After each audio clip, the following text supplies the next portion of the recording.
Hello everyone, welcome back to my YouTube channel Momentous Mind. Today I explain Hamlet's most important 61 liner, जो कि इन 61 line में हम Hamlet को पूरा cover कर लेंगे और इसमें वो सारे टॉपिक क्लियर हो जाएंगे जिस जो मोस्ट ऑफ द एग्जाम में हैमलेट से पूछे जाते हैं, और चाहे वो उनके करेक्टर से रिलेटिव हो और या फिर उनकी एक्टिविटी से रिलेटिव हो और हैमलेट प्ले से संबंधित जो भी डाउट है वो सब इस वीडियो में क्लियर होने वाले हैं, इसलिए लास्ट तक इस वीडियो में बने रहें। चलिए विदाउट डिले स्टार्ट करते हैं हम अपनी इस इम्पोर्टेंट वीडियो को।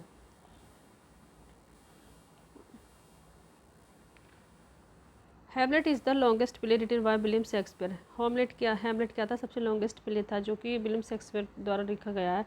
जितनी भी उसकी हैमलेट की ट्रेजेडी है, चाहे वो ओथेलो हो, मैकबेथ हो, किंग लियर हो, क्लियोपाट्रा हो, उन सब में सबसे ज़्यादा लॉन्गेस्ट, और जितने भी प्ले हैं सब में लॉन्गेस्ट है कौन? हैमलेट। और सबसे शॉर्टेस्ट प्ले कौन सा? Please type in comment box. Hamlet is a tragedy written around 1600 and 1601। Hamlet क्या थी? एक ट्रेजेडी थी जो कि 1600 से 1601 के बीच में लिखी गई है।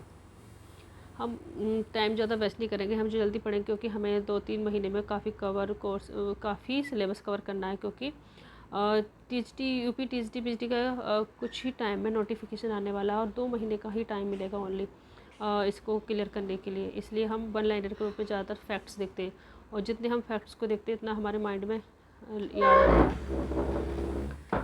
The play set in Elsinore castle Denmark. और जो प्ले था वो कहाँ पे सेट किया गया था? एल्सिनोर कैसल डेनमार्क में। The subtitle of the play is the tragedy of Hamlet Prince of Denmark. इसका जो सबटाइटल था तो वो हैमलेट का क्या था? द ट्रेजेडी ऑफ हैमलेट या prince of Denmark.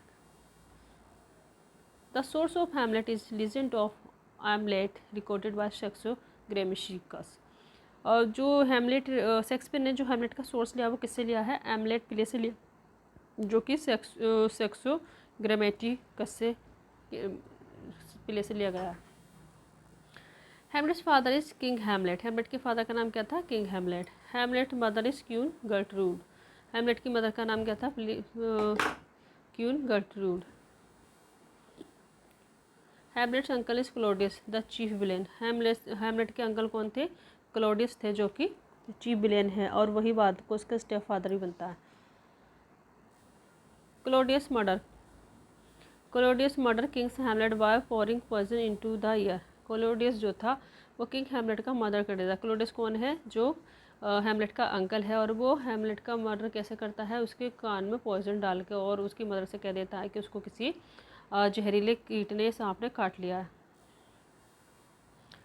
क्लोडिस marriage Gertrude soon after the king's death. और क्लोडिस जो था वो एकदम से जो क्यून होती है, जो किंग हैमलेट की वाइफ होती है, उससे शादी कर लेता है। हैमलेट की जो मदर होती है उससे शादी कर लेता है एकदम से आफ्टर उसके फादर की डेथ की। The ghost reveals the truth of king Hamlet's murder. और जो घोस्ट होता है, मतलब जो किंग हैमलेट का जो स्पिरिट होती है, वो क्या करती है? सारा ट्रूथ रिवील कर देती है, उसका मर्डर कैसे हुआ है। Ghost demands revenge from Hamlet. मतलब जो घोस्ट है, जो किंग हैमलेट की जो स्पिरिट आत्मा है, वो हैमलेट से ये डिमांड करती कि वह उसके मर्डर का बदला ले। Hamlet delay revenge through out the play. और हैमलेट क्या करता रहता है? वो डिले करता रहता है पूरे प्ले में उसका रिवेंज लेने के लिए। उसे काफ़ी मौके मिलते हैं, लेकिन वो एकदम कभी भी सही से अपना एकदम से डिसीजन नहीं ले पाता। Hamlet is known as the procrastinating hero. इसलिए हैमलेट को क्या कहा जाता है? प्रोकेस्टिनेटिंग हीरो कहा जाता है, क्योंकि वह टाल मटोल मतलब टालता रहता है हमेशा। Hamlet is an intellectual rather than a man of action.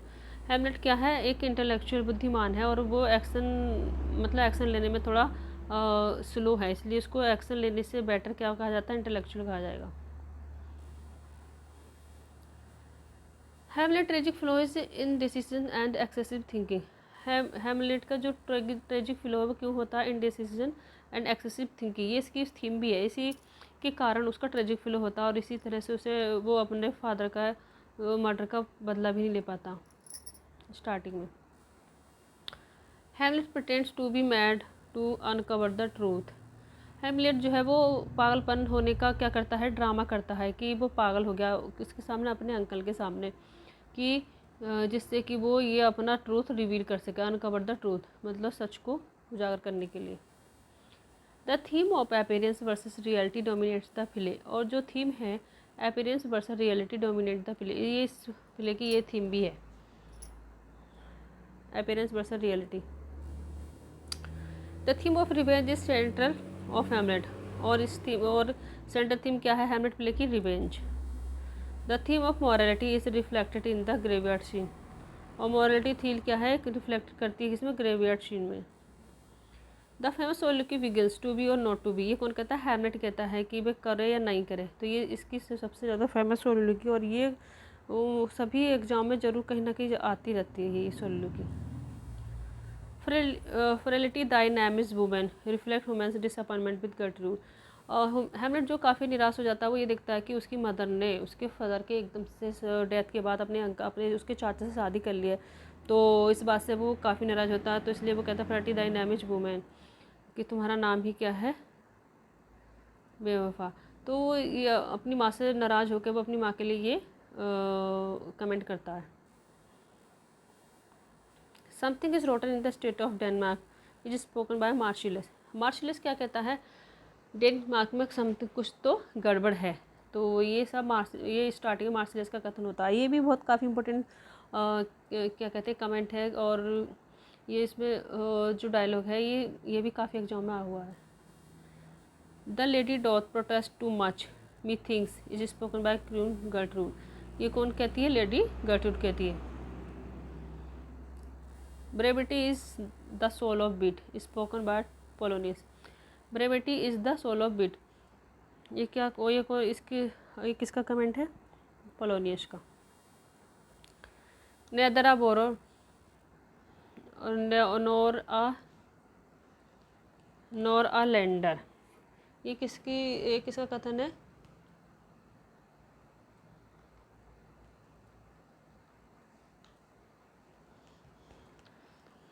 Nether borrower nor a lender be Polonius advice to Laertes, जब उसका बेटा जो है क्या कहते हैं बाहर जाता है स्टडी करने के लिए, तो वह अपने लड़के से कहता है पोलोनियस। पोलोनियस कौन है? ओफेलिया का फादर है। जो ओफेलिया कौन है? जो हैमलेट की बिलव्ड है, तो उसका फादर है। और वो अपने बेटे लेटी से कहता है कि ना ही किसी से उधार लो ना ही किसी को दो। तो ये काफ़ी अच्छी स्पीच है जो कि पोलोनियस के द्वारा कही जाती है अपने बेटे से। The place the thing wherein I'll catch the concerns of the king, ये भी एक स्पीच है। The play's thing where I will catch the concerns of king. Hamlet stage the mousetrap to expose Claudius, Hamlet जो stage पे एक जो play मतलब play करता है, इसका नाम क्या था? Mouse trap. तो वो एक्सपोज किस लिए एक्सपोज करने के लिए करता है? क्लोडियस को, जो क्लोडियस का जो अपराध है, जिससे वो अपनी सच्चाई को मतलब उसको वो फील कर सके, कि वो देख सके कि ये क्या रिएक्शन करेगा। तो इसलिए वो द मास्ट्रेप प्ले को प्ले करता है। Ophelia is the daughter of Polonius, Ophelia किसकी डॉटर है? पोलोनियस की। ओफेलिया इज़ हैमलेट्स बिलव्ड, और ओफेलिया हैमलेट की बिलव्ड है।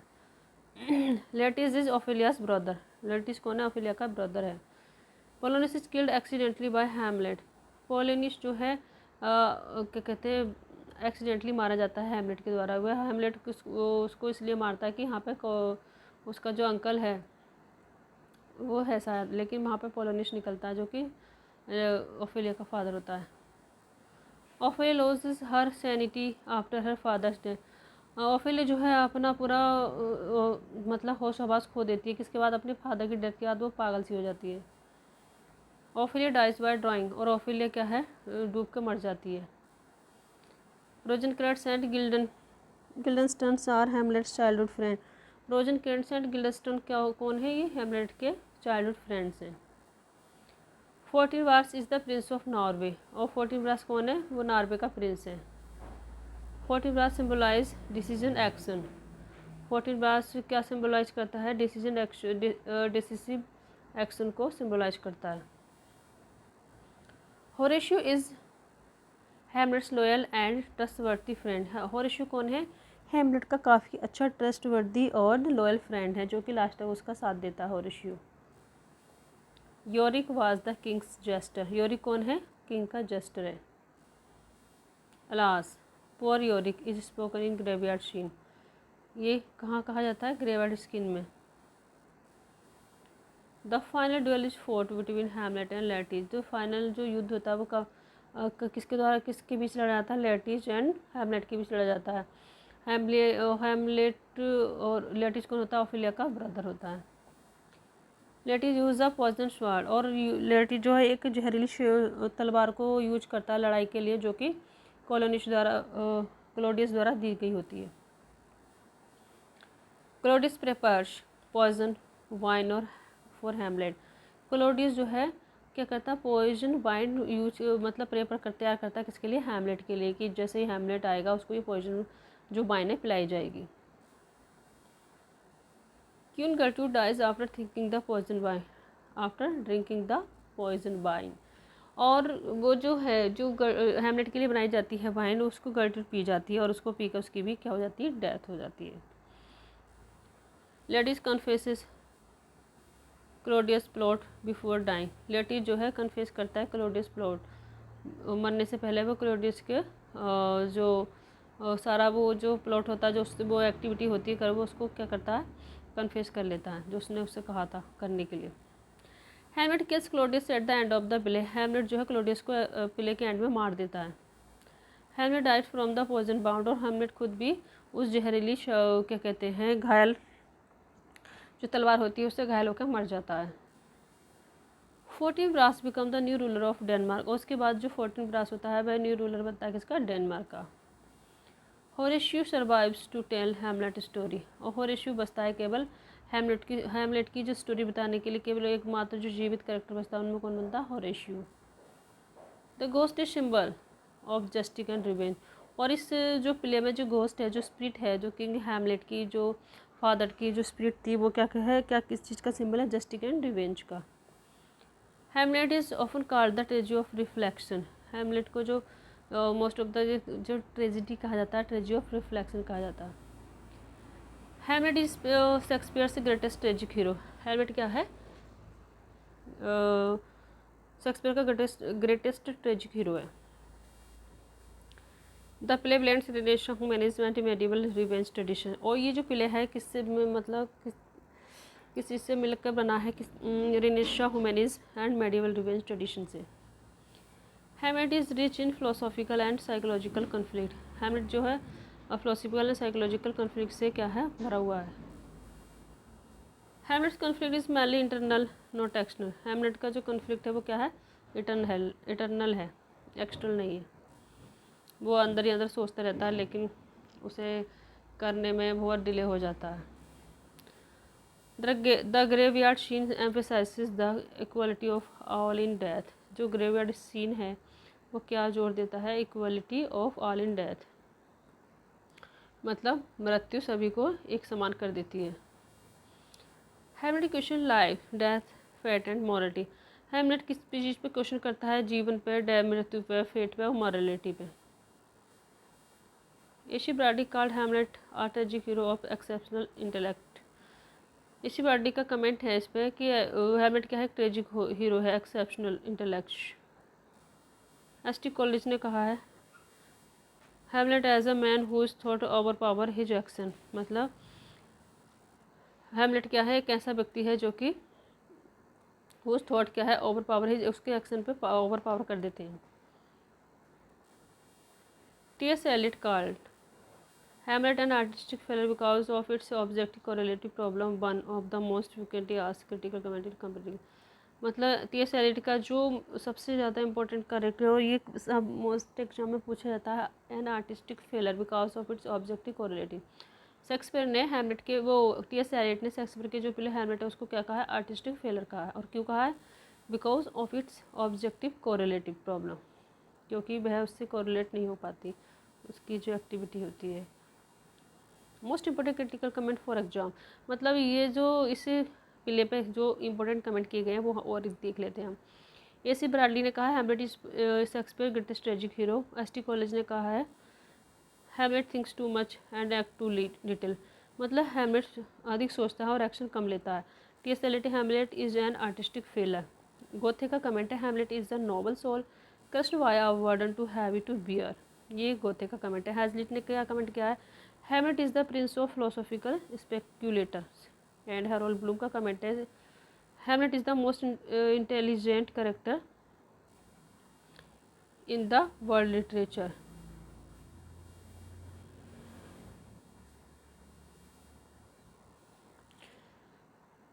World literature.